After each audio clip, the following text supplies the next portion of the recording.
Hello everyone, and welcome to Session 10 of this, my third campaign in Baldur's Gate 3 5th edition.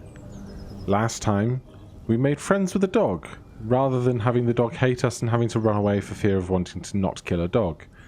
This time, having made friends, we're now free to climb up these knotted roots and see what encounters lay in wait above for us. As ever, we'll start with our rogue, who is still under the benefit of Blessing of the Trickster, so we will sneak with them and move on up. Do you have loves waiting for you once this is all over?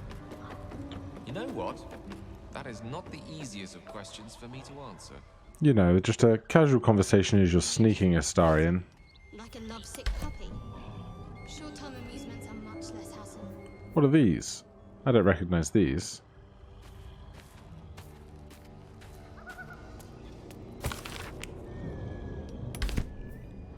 Maybe that's why, because they were completely uninteresting. Well, we have a sleeping, scrawny bugbear here. And if there was ever a job for a rogue with sneak attack, I think this is it.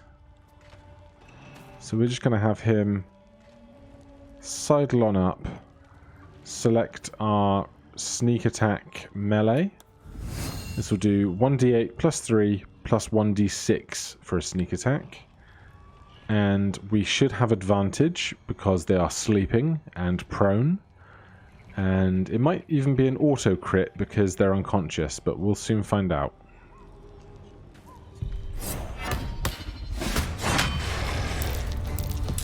It was a critical, but I presume because they were sleeping and that we weren't in combat, we didn't get the D20 animation for it.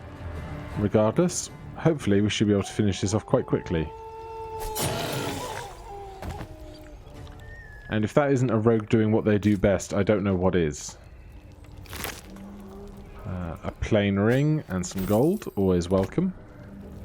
Just to put that out. Any of this water? Rum, wine, tin cup, rotten chicken eggs. It's not the water that we need for resting, unfortunately. Right, back to sneaky. Where else do we have enemies around here? Soft bedroll in my near future.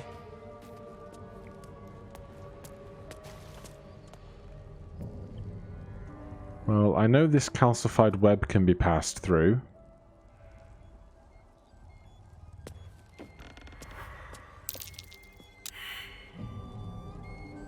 Well, I failed a perception check, so who knows what that was about. A free dagger is always welcome. And an old key. No idea what it opens, but I'd rather have it in my possession than not. Milk churn and a fork are of no interest to me. I will take a trap disarming kit, though. A battle axe and a spear. Do we have the inventory weight to take those? We certainly do.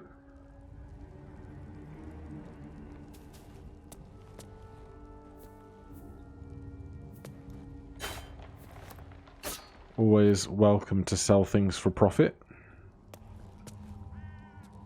Don't see anyone out there at the moment. I know previously there had been a bunch of goblins around these parts.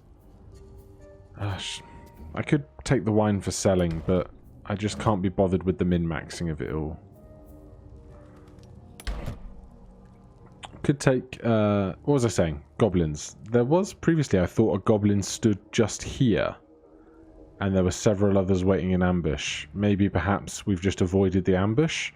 Or after the last time we went through a dungeon that was then very different to our previous excursion through it, who knows what other encounters are going to be slightly different now. Now here there is a torch. We can take that torch. And if we equip it onto the hotbar here, this was implemented in patch 4. We can double click to equip that. Automatically lights. Not the stealthiest thing in the world, I concede. But we can do a regular attack. Here I thought that would burn away the webs. There you go. And we will re-equip our rapier. So now we have access down to the floor below. Let's just see if there's anything else in this building we might want. Sneaking, please. A journal.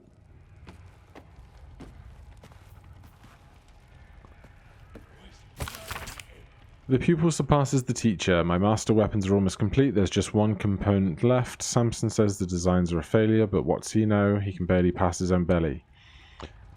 I stashed the prototypes and blueprints for now, but just you wait, Samson. So there's prototypes for a weapon somewhere. Anything else in this room? That's the scrawny bugbear we just killed. Nothing else here. Don't need another small bottle. Look at him fly! And that's quite the party. That'll be a problem for... not right now, I think. And you may recognize this barn if you've seen playthroughs previous. So let's come out to these routes and invite the rest of the party to come on up. There's no immediate dangers up here. Quite forward with your compliments earlier. We'd only just met. Seize the day, I say. More now than ever. Careful you don't pull a muscle in your haste. Right, Astarion, join back with the party. Let's go and deal with this barn, because I think that's one we can do. As we're in decent shape right now, we've already got a wild shape to utilize. So let's pretend we don't know what's behind the door, because that's always more interesting than... oh, you're sneaking, so you'd stay behind. Obviously, I, the player, know what's behind the door, but the characters have no idea, so why would I force my knowledge on them? Hello. As you approach, a guttural scream and a succession of quick bangs rattled the door. Then, a low moan. Someone, or something, is having a bit of fun. Hello? Anyone in there? Go away! Alright. That voice is not one of a humanoid that we would recognize, so we know that there's something amiss going on inside. As ever, open every crate. Right. Who do we want where? Gale. Please come back here and take some kind of cover. Astarion can...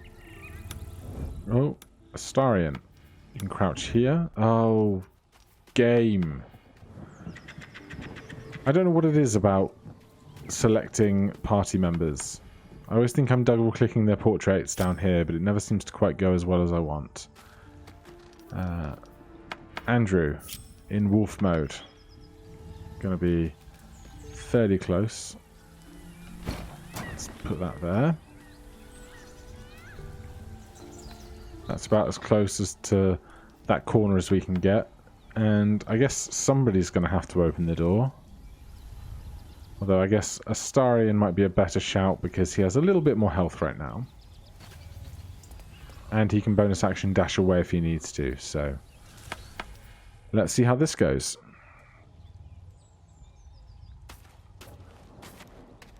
You hear another muffled cry. The two inside are still in the throes of passion. If we leave and come back again over and over, are they going to finish what they're doing, I wonder? Or are we going to get that same text repeatedly? You hear another muffled cry. Alright, that answers that The two question. inside are still in the throes of... Leave it.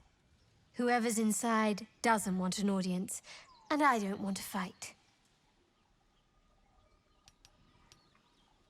I mean, Andrew would listen, but Astarion wouldn't, and Astarion's the one at the door. What the hell are you doing? Oh, Astarion would totally join the fun. He's that type. Ruined. Smash. Oh, smash you!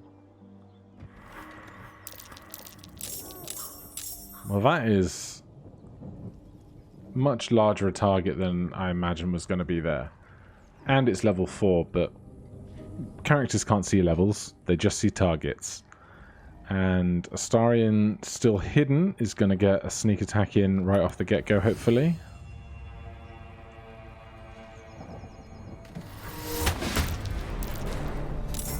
Only a weak one, but I'll take it. Who's up? Shadowheart. Oh, Gale's not in the fight either. Can he get in an attack from here?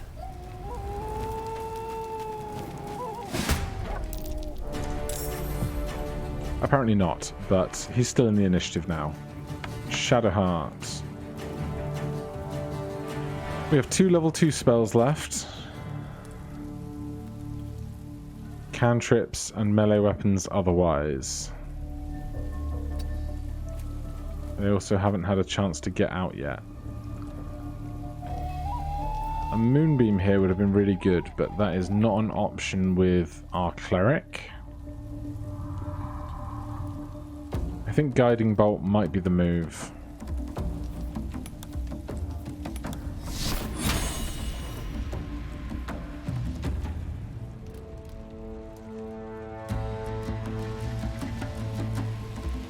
Flagra! 17 is a huge hit. And then if we have any movement speed left, we don't need to bonus action healing. That'll be the end of that turn. That's rude. Andrew, you're in. Nice and efficient. Back off some distance here.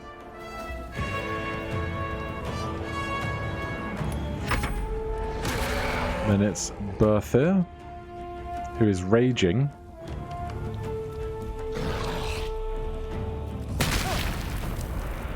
That is a huge critical miss.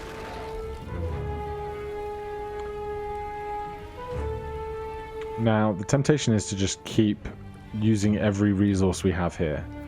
But to start with, let's take Andrew. Andrew can use Nip, or Exposing Bite. Nip at the target, deal 1d4 plus 0 piercing damage, and distract it. If the next attack hits, it will be a critical hit. So then Astarion or Shadowheart could melee attack and crit, which would be wonderful.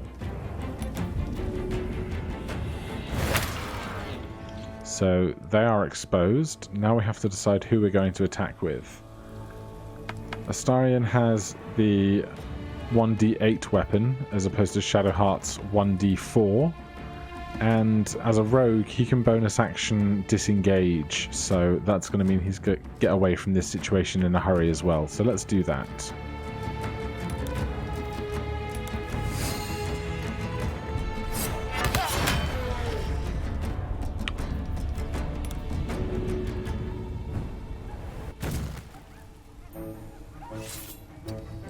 And then perhaps some archery for him in a moment. We still have Gale and Shadowheart. Gale has 2 second level spell slots left. But 3d6 or 3d8 is actually pretty good. Still does have 35 health left and can probably take out one of our weaker characters in one attack. So, but 45 is so low. Let's not do that.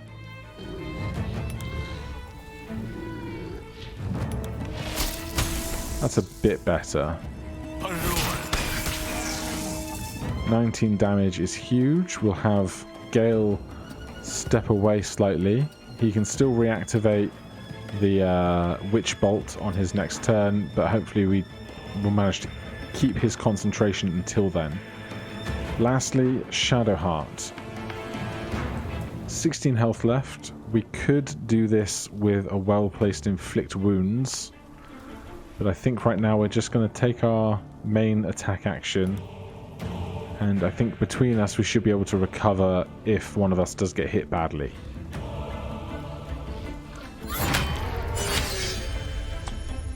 Another crit is excellent news. 8 HP left, only bonus actions left. Let's see what happens now. A big hit, but we have 1 HP left, which is perfect. Gale, please activate Witch Bolt for 1d12. And 100 XP is huge. Well, that went pretty well. We've still got 1 spell slot left for Gale, 2 for Astarion. Shadowheart has 1 left as well, so we can find 1 small fight to have. Astarion, please join the rest of the party down here. And Gale, why don't you go inside and see what we can find on these folks. Some pocket change. Some gold. The green hue here, I believe, indicates that we can use Speak with Dead. Although, as a wolf, we can't currently use it. But, as I understand it, because we murdered this person, they would have a speech check if we hadn't murdered them. But because we have murdered them, they won't speak to us from the grave. Pork loin is wonderfully delicious. That is quite the portrait. Good grief. Anything else? Okay, we got some loot. Great sword. Valuable stones. Wine I could sell if I could be bothered, but I can't. More valuable stones. What I'm certainly not going to do is use the stones to destroy the stones. Another leather helmet, some scale mail armor. For some reason, can't pick it up. Shadowheart, will you pick it up?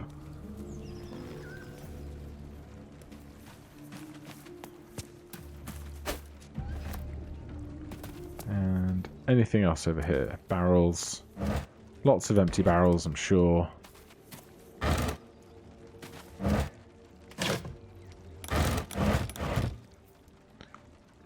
The realm according to Bumpo.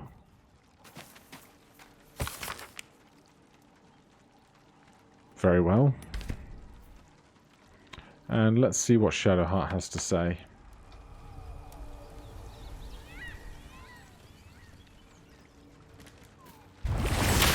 Well, that was unnecessary. Were you jealous of them or something? Andrew didn't do it. It was Astarion.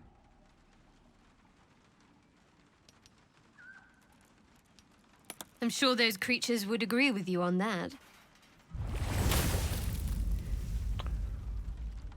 Well, she's just being a curmudgeon. Let's join the party back up. Meet out front.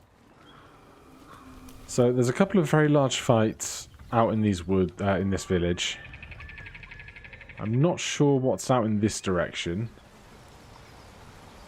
Lots of mysteries. We are starting to get to the realm of thinking about having a long rest.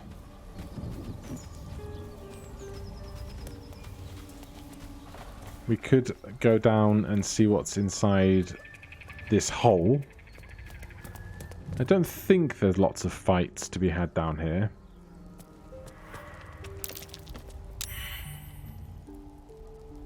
So the dog's perception was successful, but I can't see what it was we were supposed to be perceiving, which is always exciting. Alright, screw it. Let's go in the hole.